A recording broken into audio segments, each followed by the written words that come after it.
The fire teaches us patience, how to endure and find warmth in the darkness. It has always been this way.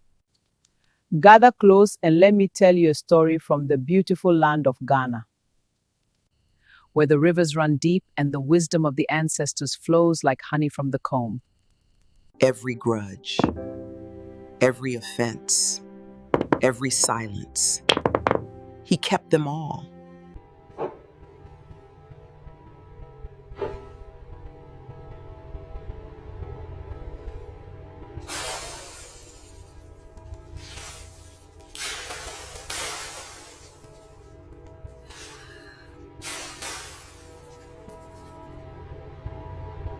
This is the tale of Akosua and Kofi, a couple married for 12 harvests, who learned the hardest lesson of all, that the one who carries stones in their heart will eventually collapse under the weight.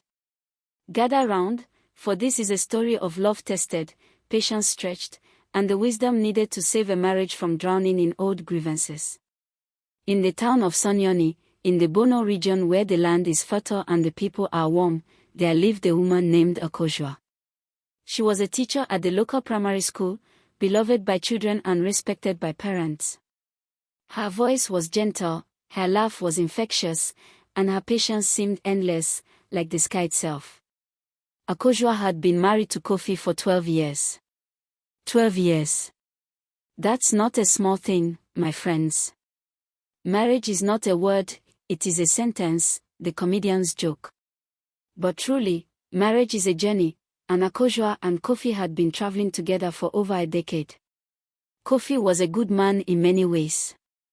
He worked hard as a driver for a transport company, bringing home his salary faithfully every month.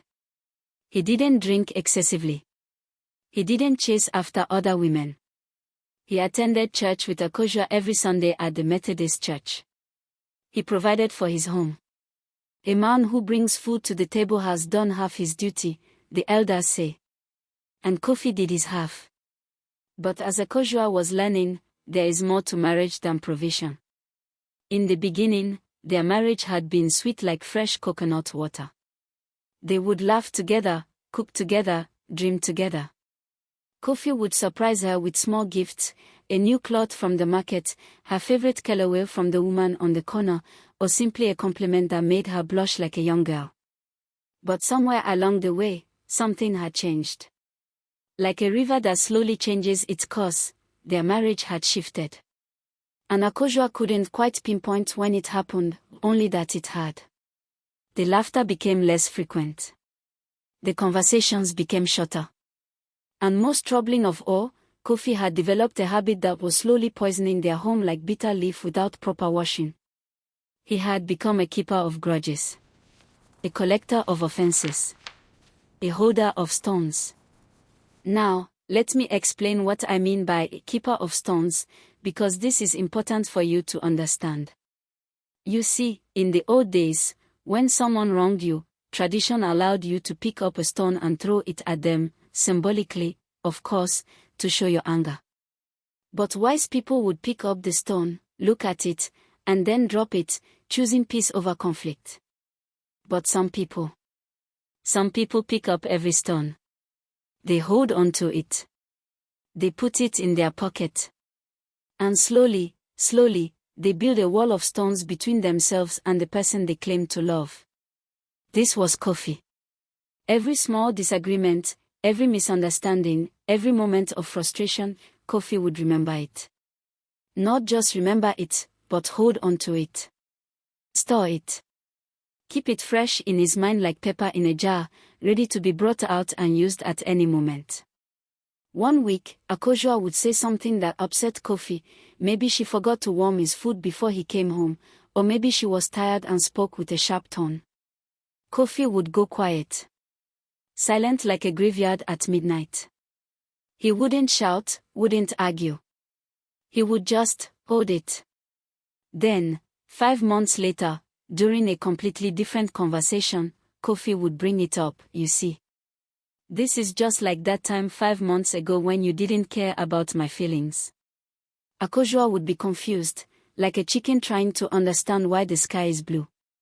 But Kofi, we're talking about something else now. Why are you bringing up something from 5 months ago? Because it's the same thing. You always do this. The one who digs up old graves should not complain about the smell, Akosua's mother used to say. But Kofi was constantly digging up old graves, bringing old offenses back to life like a bad zombie movie.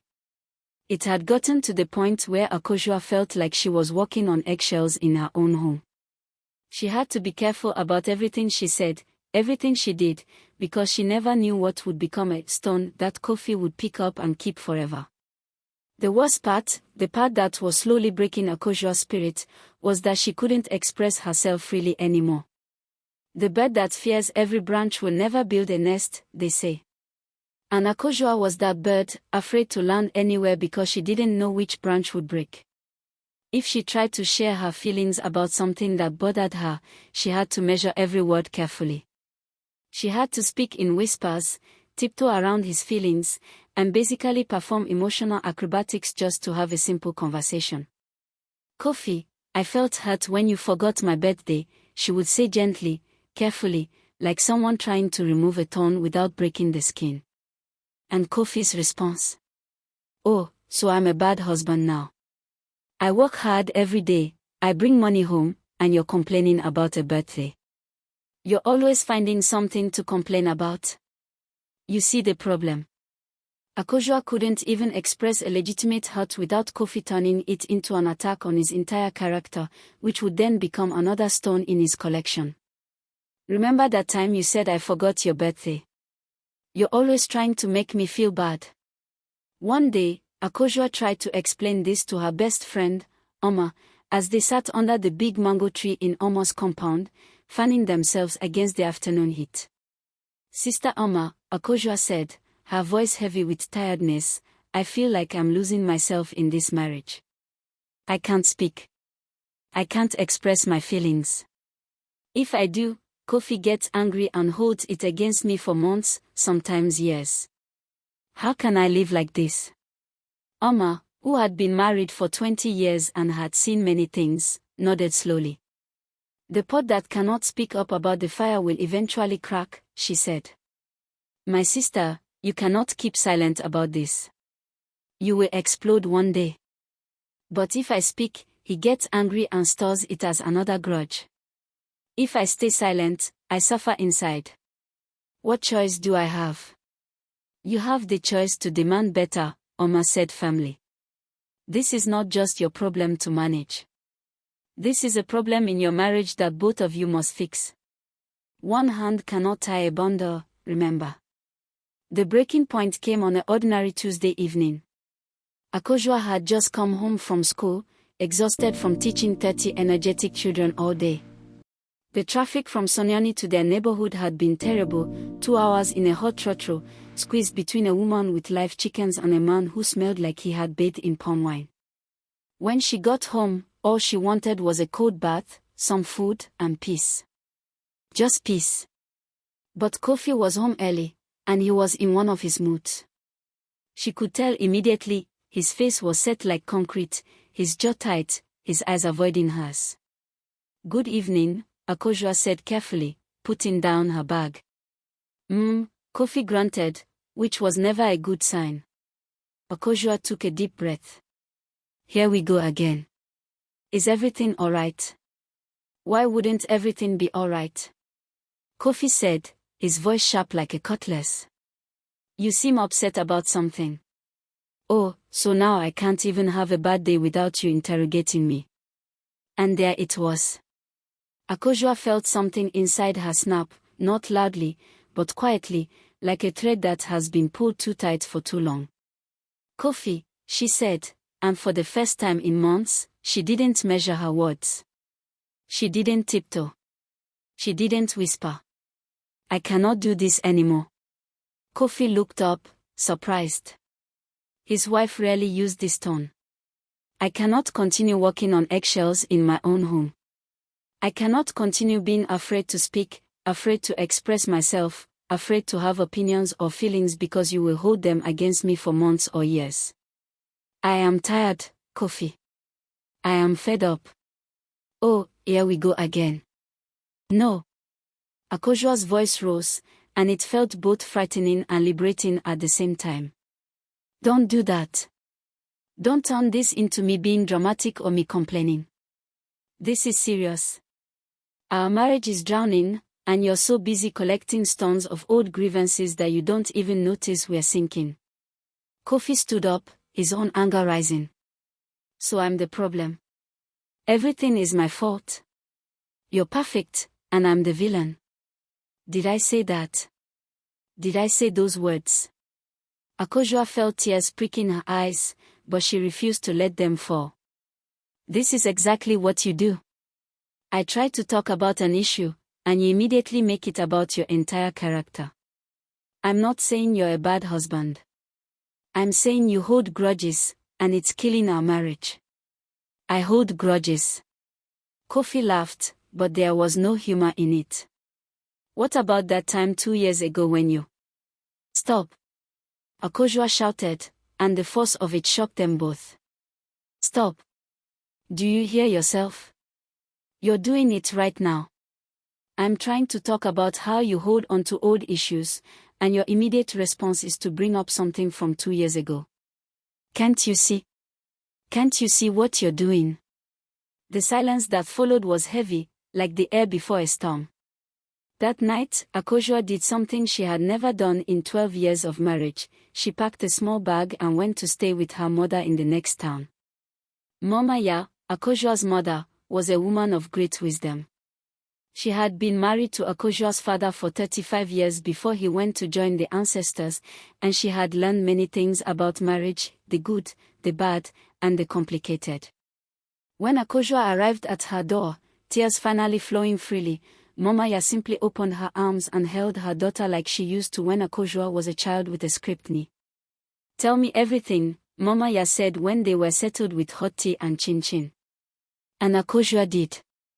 She poured out 12 years of frustration, of feeling unheard, of walking on eggshells, of collecting bruises on her spirit from stones she never threw. When she finished, Mama Ya was quiet for a long moment.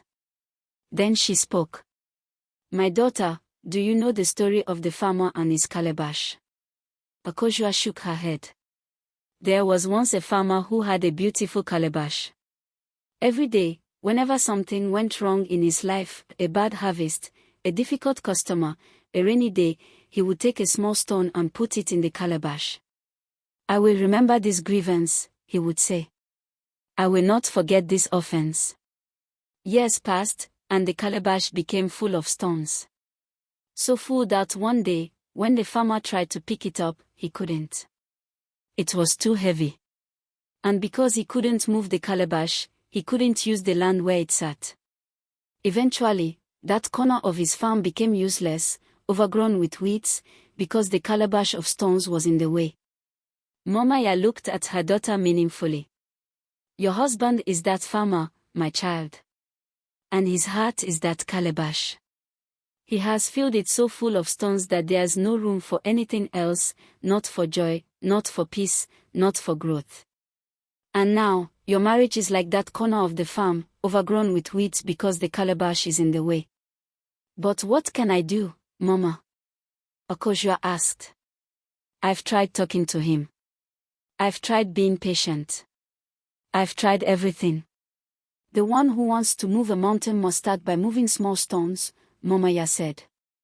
You cannot fix this alone.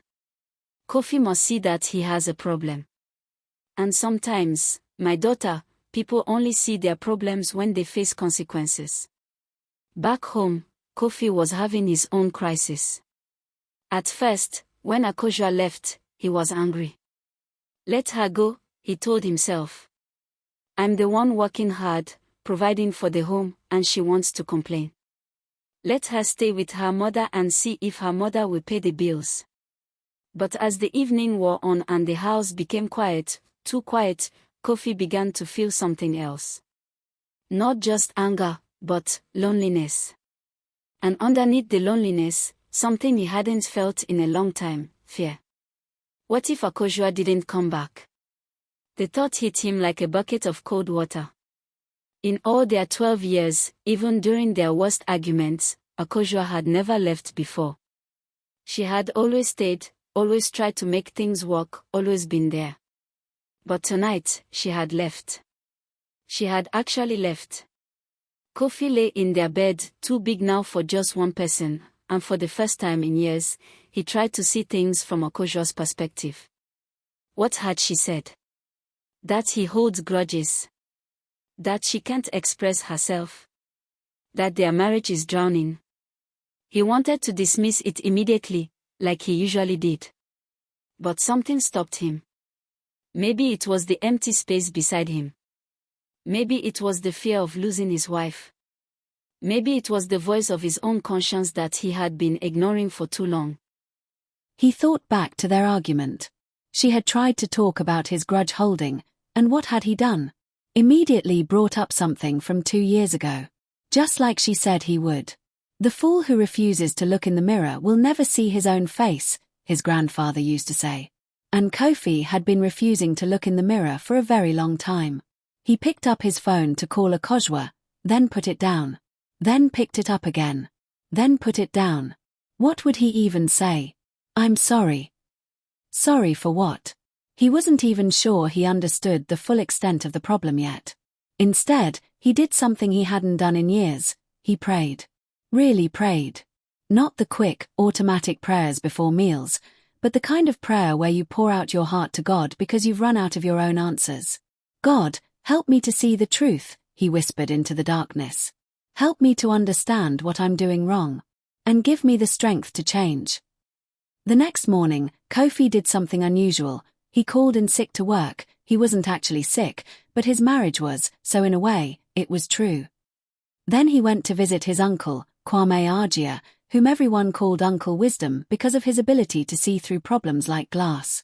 Uncle Wisdom lived in a small house on the outskirts of town, surrounded by a beautiful garden that he tended every day. At 70 years old, he had buried 2 wives, both died from illness, not from marriage or Allah, thank God, and he had seen more of life than most people. Ah, Kofi! Uncle Wisdom called out when he saw his nephew approaching. To what do I owe this surprise visit? Have you finally come to learn proper gardening, or is something bothering you? Kofi managed a weak smile. Uncle, I need your advice. My wife left yesterday. She went to stay with her mother. Uncle Wisdom's bushy eyebrows rose. Akosua, that sweet woman who has the patience of Job. What did you do to make her leave? That's the thing, Uncle. I'm not sure I did anything wrong. She's just being sensitive. Stop, Uncle Wisdom held up his hand. Before you continue, let me tell you something. I've been married twice in my life, and I learned an important lesson. When a woman as patient as Akosua leaves her home, it's not because of one thing. It's because of 1,000 small things that piled up until she couldn't breathe anymore. So before you tell me she's being sensitive, tell me the truth. What have you been doing for the past few years? And so Kofi told him everything. About how he remembers every slight, every moment of disrespect, every time Akosua hurt his feelings, whether intentionally or not. About how he brings up old issues during new arguments. About how he can't seem to let things go. When he finished, Uncle Wisdom was quiet for a long moment, pruning his roses thoughtfully. My boy, he said finally, do you know why these roses grow so beautifully? Kofi looked at the roses, confused by the sudden change of topic. Because you take care of them. Partly. But also because I prune them regularly. You see these dead branches? He pointed to some brown, withered parts. If I leave them on the plant, they will drain life from the healthy parts. They will attract disease. They will prevent new growth. So I cut them off. I let them go. He turned to face Kofi directly. Your grudges are like these dead branches, my nephew. They are draining the life from your marriage. They are preventing new growth. And if you don't learn to prune them, to let them go, your whole marriage will wither and die. But Uncle, Kofi protested, when someone hurts you, shouldn't you remember? Shouldn't you protect yourself? There's a difference between learning from the past and living in it, Uncle Wisdom said. The one who constantly looks backward while walking forward will eventually fall into a ditch. Yes, remember lessons learned. But don't store every offense like treasure. Don't keep bringing up old wounds. Each time you do that, you're reopening a cut that was trying to heal. Kofi felt something heavy settle in his chest. Recognition. Truth. The uncomfortable kind that changes you if you let it. Uncle, I think I have a problem. Uncle Wisdom smiled gently. Recognizing you have a problem is the first step to solving it. The sick man who admits his illness has already begun his healing. Now, let's talk about what you're going to do about it. Over the next few days, Kofi did something difficult. He sat with himself and really examined his behavior. He got a notebook, yes, a physical notebook, and started writing down every grudge he was holding. The list was long. Shockingly long. Things from years ago. Small things. Big things. Things that Akosua had probably long forgotten but that Kofi had kept fresh in his mind like yesterday's bread. She forgot my favorite soup one time 3 years ago. She laughed at my shirt choice in 2019. She didn't defend me when her brother made a joke about my driving.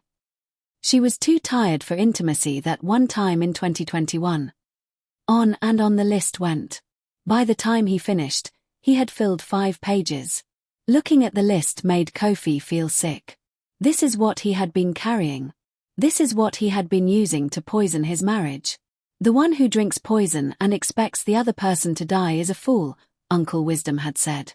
And Kofi realized that's exactly what he had been doing. He thought he was protecting himself by remembering every offense, but really, he was poisoning his own happiness. He decided to do something radical. He took the notebook to his backyard, dug a small hole, and buried it. As he covered it with dirt, he prayed, "God, help me to bury these grudges like I'm burying this book. Help me to let go.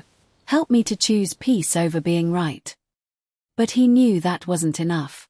He needed to actually change his behavior, not just bury a book symbolically.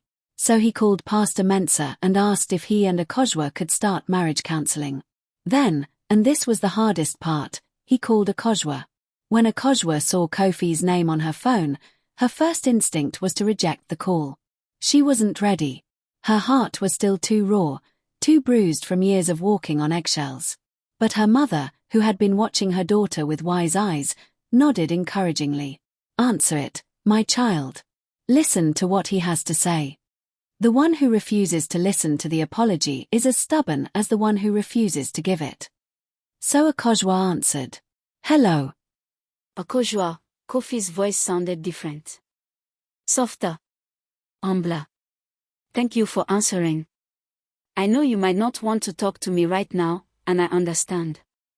But I need to say some things, and I'm asking you to just listen. You don't have to respond. You don't have to forgive me. Just listen. Can you do that?" Akosua sat down, her heart pounding. "I'm listening. First, I want to say I'm sorry. Not the quick, empty sorry that I've said in the past. A real sorry. I'm sorry for holding grudges against you. I'm sorry for bringing up old issues during new arguments. I'm sorry for making you feel like you can't express yourself in your own home. I'm sorry for collecting stones instead of building bridges." Akosua felt tears forming, but she said nothing, just listened as Kofi continued. "I went to see Uncle Wisdom.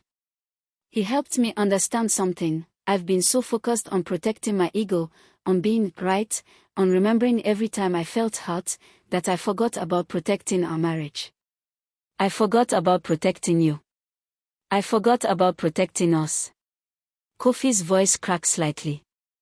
"I made a list of all the grudges I've been holding against you. It was 5 pages long, Akosua. 5 pages. And when I saw it all written down, I realized how heavy I've been making our marriage. How heavy I've been making your life. And I'm ashamed." Akosua wiped her eyes, still silent. "I buried that list yesterday. Literally buried it in our backyard. But I know that's just symbolic. I know I need to do real work. So I called Pastor Mensah, and I asked him if we could start marriage counseling. Both of us. Together. Because this isn't just my problem, it's our problem. And one hand cannot tie a bundle, as they say. I can't fix this alone. I need you. I need your patience, your strength, your willingness to try again. He paused, then added quietly, but I also understand if you're done. If you're tired. If you can't do this anymore. I would be sad, devastated, actually, but I would understand. Because I haven't been fair to you. I haven't been the husband you deserve. There was a long silence. Then Akosua spoke, her voice thick with emotion. Kofi, do you know what hurt me the most? It wasn't the grudges themselves. It was feeling like I was never allowed to be human. Like I always had to be perfect because any mistake would be stored in your mental file forever. I felt like I was married to a judge, not a partner. I know, Kofi said quietly.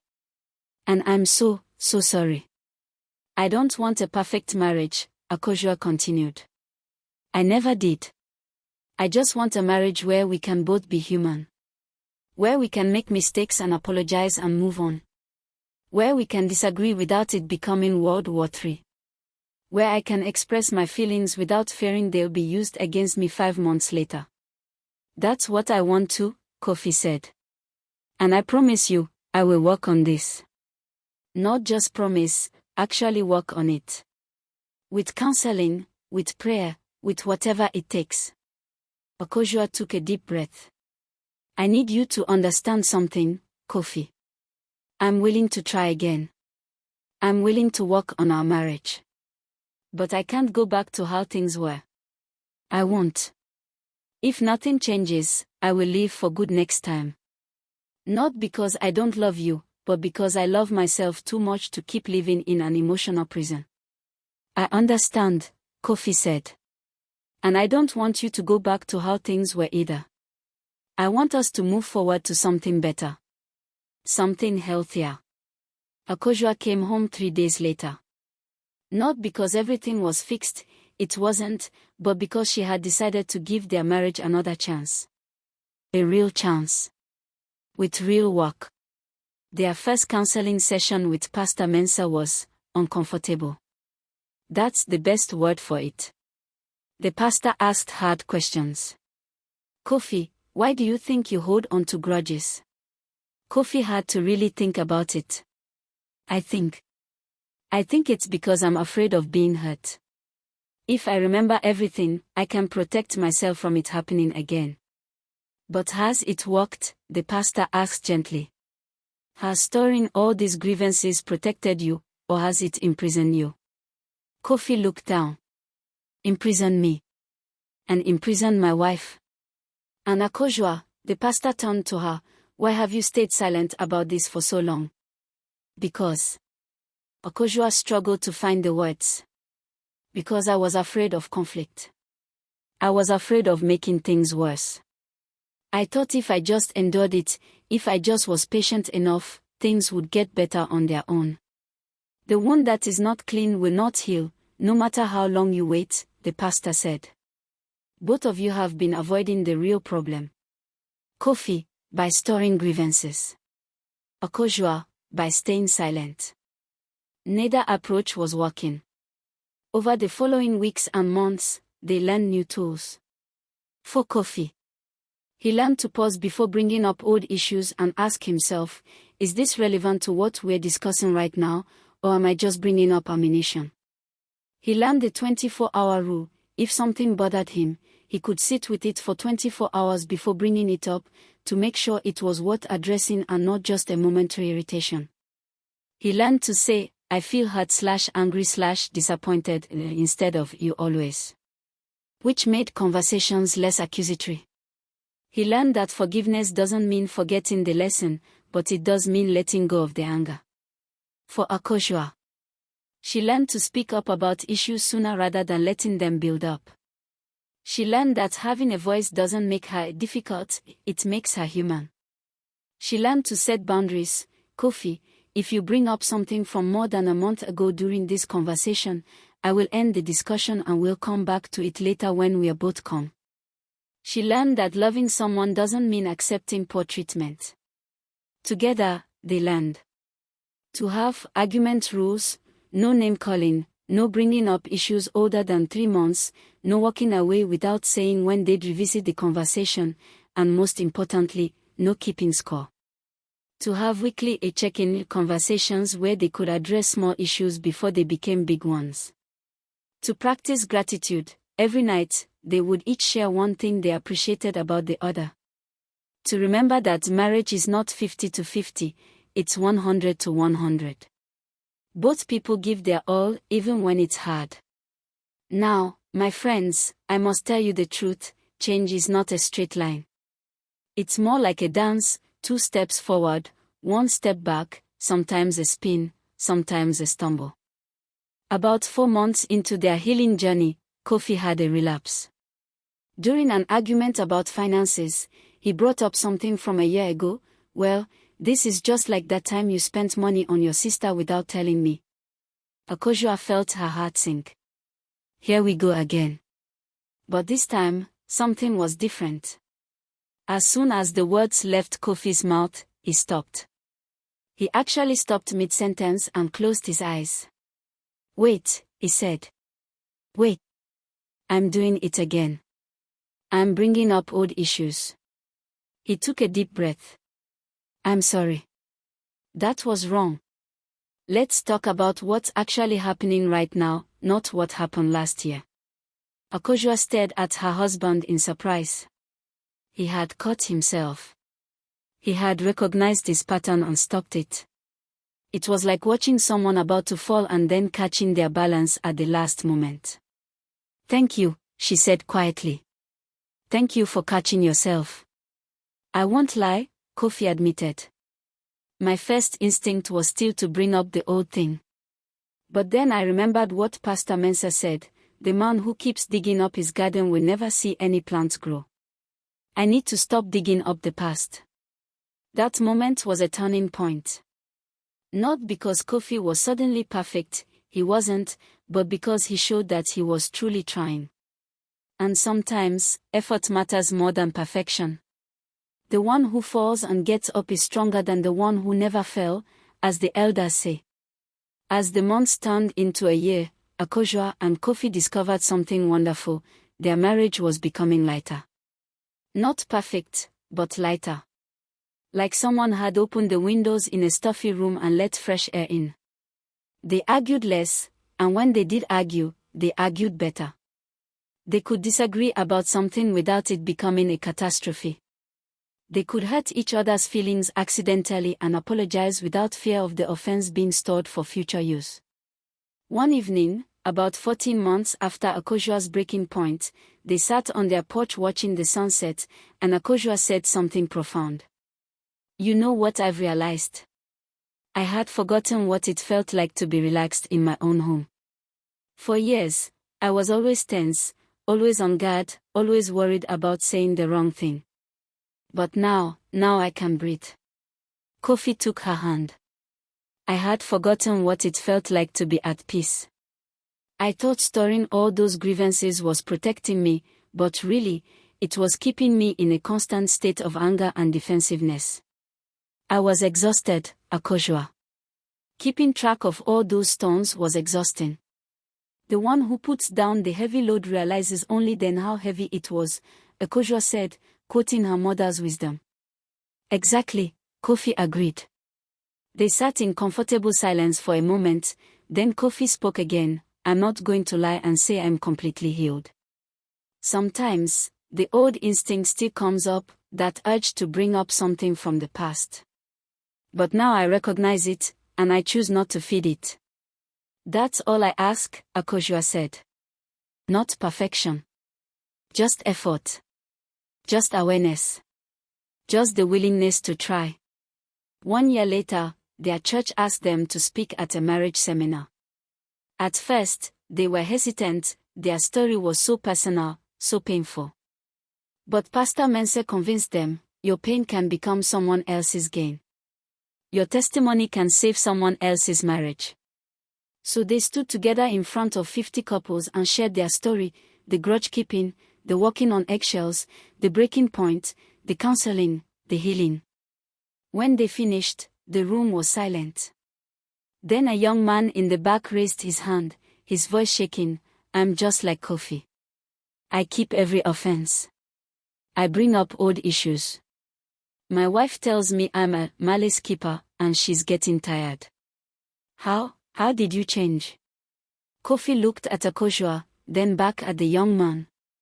Honestly, I had to almost lose my wife before I was willing to look at myself truthfully. But you don't have to wait for a crisis. You can start now. He continued, here's what I learned, holding grudges doesn't protect you, it poisons you. Every time you bring up an old offense, you're not just hurting your partner, you're keeping yourself stuck in the past. You can't build a future while constantly reliving the past. Akosua added, and for those of you who are like I was, silent, afraid to speak up, enduring it, hear this, your voice matters. Your feelings matter. A healthy marriage requires two people who can both speak and be heard. Don't wait until you're so broken that leaving seems like the only option. Speak up sooner. Set boundaries sooner. Fight for your marriage by fighting for your right to be heard. And so, my dear friends, we come to the end of this tale. Akosua and Kofi are still married today, still working on their marriage every single day, still learning and growing together. Before I release you back to your own lives, let me share the lessons that this story teaches us. First lesson, the one who stores grievances is digging their own grave. Holding on to every offense doesn't protect you, it imprisons you. It keeps you in a constant state of anger and defensiveness. Learn to let go. Not because the offense didn't matter, but because your peace matters more. Second lesson, marriage requires two people who can both speak and be heard. If one person is always silent and the other is always angry, the marriage will die slowly. Both partners must feel safe to express their feelings, concerns, and needs. Third lesson, the one that is not addressed will fester. Whether you're the one holding grudges or the one afraid to speak up, ignoring problems doesn't make them go away. Address issues sooner rather than later. Clean the wound before it becomes infected. Fourth lesson, change is possible, but it requires honest self-examination. Kofi couldn't change until he was willing to look at himself honestly and admit he had a problem. We all have blind spots. We all have patterns that hurt our relationships. The question is, are we willing to see them and change them? Fifth lesson, forgiveness is not the same as forgetting, but it requires letting go of the anger. You can remember what happened, remember the lesson, without using it as a weapon. Forgiveness means you stop bringing it up, stop punishing the person for it, and genuinely try to move forward.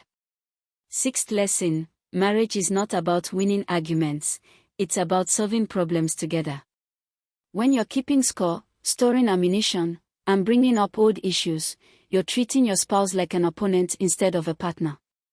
Remember, you're on the same team. Seventh lesson, the price of peace is higher than the price of pride. Sometimes you have to swallow your pride, admit you're wrong, and do the hard work of changing.